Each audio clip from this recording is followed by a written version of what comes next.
बच्चों, SSC class में कल हमने खनिजों के बारे में पढ़ा था कि कितने प्रकार के खनिज मिलते हैं। तो उसमें बताया गया था कि धात्विक, अधात्विक और ऊर्जा खनिज, 3 प्रकार के खनिज मिलते हैं। सबसे पहले आते हैं धात्विक खनिज में लौह धातु खनिज, यानी कि ऐसे खनिज जिनमें लोहे का अंश पाया जाता है। तो सबसे पहले लौह खनिज में कौन कौन से खनिज आते हैं उनके बारे में बेटा मैं आपको पढ़ाऊँगी। लौह खनिज धात्विक खनिजों के कुल उत्पादन मूल्य के लगभग 3/4 भाग का योगदान करते हैं। यानी जितने भी खनिज धात्विक खनिज निकाले जाते हैं उनमें से अर्थव्यवस्था में जो योगदान है वो लौह खनिज का है। ये धातु शोधन उद्योगों के विकास को महत्वपूर्ण आधार प्रदान करते हैं।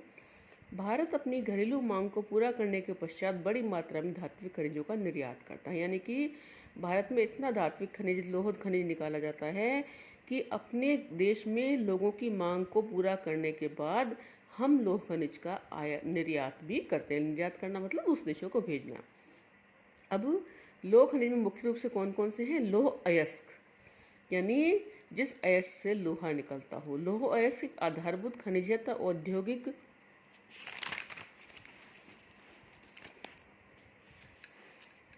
विकास की रीढ़ है। सारे उद्योग धंधे, आपको पता है कि सारे उद्योग धंधों में मशीनें जो काम बनती हैं वो लोहे से बनी हुई होती हैं। यानी लौह खनिज को सारे उद्योग का रीढ़ की हड्डी माना जाता है। जैसे हम शरीर को चलाने के लिए रीढ़ की हड्डी बेहद आवश्यक है, हम खड़े नहीं हो सकते, उसी प्रकार से लौह खनिज जो है वो, लौह अयस्क जो है वो उद्योगों के विकास की रीढ़ है। भारत में लौह अयस्क के विपुल संसाधन मौजूद है। विपुल यानी पर्याप्त मात्रा में। भारत उच्च कोटि के लोहांश युक्त लौह अयस्क में धनी, यानी भारत में उच्च कोटि का लोहा मिलता है। मैग्नेटाइट सर्वोत्तम प्रकार का लोहा अयस्क, यानी सबसे अच्छा लोहा जो है वो मैग्नेटाइट किस्म का है। यानी कि 4 प्रकार के लोहा के प्रकार हैं जिनमें मैग्नेटाइट जो है वो सबसे अच्छे प्रकार का लोहा है, जिसमें 70% लोहे का अंश पाया जाता है। इसमें सर्वश्रेष्ठ चुंबकीय गुण होते हैं। आपने देखा होगा कि चुंबक को जब हम लोहे पर चिपकाते हैं तो वो चिपक जाती है। सर्वश्रेष्ठ चुंबकीय गुण वाला लोहा जो है वो मैग्नेटाइट प्रकार का पाया जाता है, जो विद्युत उद्योगों में विशेष रूप से उपयोग, यानी इसका सबसे अधिक उपयोग जो है वो विद्युत उद्योग में किया जाता है। हेमेटाइट सर्वाधिक महत्वपूर्ण औद्योगिक लौह अयस्क है। अब दूसरे नंबर पर आता है हेमेटाइट। हेमेटाइट जो है वो औद्योगिक क्षेत्र में काम आने वाला सबसे महत्वपूर्ण लौह अयस्क है, जिसका अधिकतम मात्रा में उपभोग हुआ है। परंतु इसमें लोहांश की मात्रा, लोहे का जो अंश पाया जाता है वो मैग्नेटाइट की अपेक्षा थोड़ा सा कम है। इसमें लगभग 50 से 60% तक लोहांश पाया जाता है। अब भारत में लोहा कहाँ कहाँ निकाला जाता है? लौह अयस्क पेटियाँ कहते हैं कि एक निश्चित क्षेत्र जिसमें कि लोहा निकाला जाए तो वो लौह पेटी कहलाती है। जैसे कि ओडिशा झारखंड पेटी, आपने उड़ीसा और झारखंड दोनों राज्यों का नाम सुना होगा। यानी ये जो लोहे की पेटी है उड़ीसा से लेकर झारखंड तक फैली हुई है। उड़ीसा में उच्च कोटि का हेमेटाइट किस्म का लौह अयस्क मयूरभंज व केंदुझर जिलों में बादाम पहाड़ खदानों से, यानी खानों से निकाला जाता है। इसी से समृद्ध झारखंड के सिंहभूम जिले में गुआता नोआ मुंडी से हेमेटाइट अयस्क का खनन किया जाता है। खनन किया जाता है, खोद कर निकाला जाता है। दुर्ग बस्तर चंद्रपुर पेटी, यानी यह भी एक पेटी है जो दुर्ग मध्य, यानी महाराष्ट्र, छत्तीसगढ़ और मध्य प्रदेश में फैली हुई है। यह पेटी महाराष्ट्र व छत्तीसगढ़ राज्यों के अंतर्गत पाई जाती है। छत्तीसगढ़ के बस्तर जिले में बेला डिला पहाड़ी श्रृंखलाओं में अति उत्तम कोटि का हेमेटाइट पाया जाता है। यानी जो ऐसा लोहा जो उद्योगों में काम आता है वो यहाँ इस पेटी में मिलता है, जिसमें इस गुणवत्ता के लोह के 14 जमाव मिलते हैं। इसमें इस्पात बनाने में आवश्यक सर्वश्रेष्ठ भौतिक गुण विद्यमान है। इससे जो है स्टील बनाया जाता है। इन खदानों का लोहा विशाखापट्टनम पत्तन से, यानी विशाखापट्टनम बंदरगाह से जापान और दक्षिणी कोरिया को निर्यात किया जाता है। यानी यहाँ से जो लोहा है वो हम जापान को और दक्षिणी कोरिया को बेचते हैं। किसके द्वारा? पानी के जहाज के द्वारा। कौन से बंदरगाह से? विशाखापट्टनम बंदरगाह से। बेल्लारी, चित्रदुर्ग, चिकमंगलूर, तुमकुर पेटी, यानी कर्नाटक राज्य में ये पेटी पाई गई है।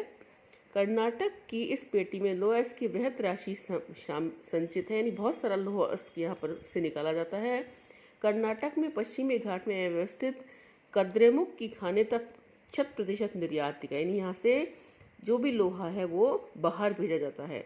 कंद्रेमुख निक्षेप संसार के सबसे बड़े निक्षेपों में से एक बने। कंद्रेमुख में जो लोहे का जमाव है वो संसार में सबसे अधिक है। लोह अयस्क कर्दम रूप में यानी स्लरी के रूप में, लिक्विड के रूप में पाइपलाइनों द्वारा मंगलुरु के निकट एक पत्तन पर भेजा जाता है। स्लरी मतलब पाइपलाइनों से पतला पदार्थ के रूप में पिघलाकर लोहे को जो है वो भेजा जाता है। महाराष्ट्र गोवा पेटी, यानी ये पेटी जो है वो गोवा से महाराष्ट्र तक फैली हुई है। यह पेटी गोवा तथा महाराष्ट्र राज्य के रत्नागिरी जिले में स्थित है। यद्यपि यहाँ लोहा उत्तम प्रकार का नहीं है, इससे इसका दक्षता से दोहन किया जाता है। उत्तम प्रकार का लोहा नहीं होने के कारण बड़ी सावधानी से इसको निकाला जाता है। मारमागोवा पत्तन से इसका निर्यात किया जाता है। नहीं, मारमागोवा जो पत्तन है यानी जो बंदरगाह है वहाँ से इसे बाहर भेजा जाता है। अब दूसरे नंबर पर आता है मैग्नीज। मैग्नीज मुख्य रूप से इस्पात यानी स्टील के निर्माण में, विनिर्माण में काम में लिया जाता है। 1 टन स्टील इस्पात बनाने में लगभग 10 किलोग्राम मैग्नीज की आवश्यकता होती है। यानी इस्पात बनाने के लिए इसका उपयोग किया जाता है। स्टील बनाने के लिए, इस्पात बनाने स्टील बनाने के लिए इसका उपयोग ब्लीचिंग पाउडर, कीटनाशक दवाएं, पेंट बनाने के लिए भी किया जाता है। मैग्नीज का अगर पूछे कि उपयोग काय में होता है तो बेटा इस्पात बनाने में, ब्लीचिंग पाउडर बनाने में, कीटनाशक दवाएं व पेंट बनाने में किया जाता है। अब ये देखिए, ये मैप दिखा रखा है कि कहाँ कहाँ पेटियाँ पाई गई हैं।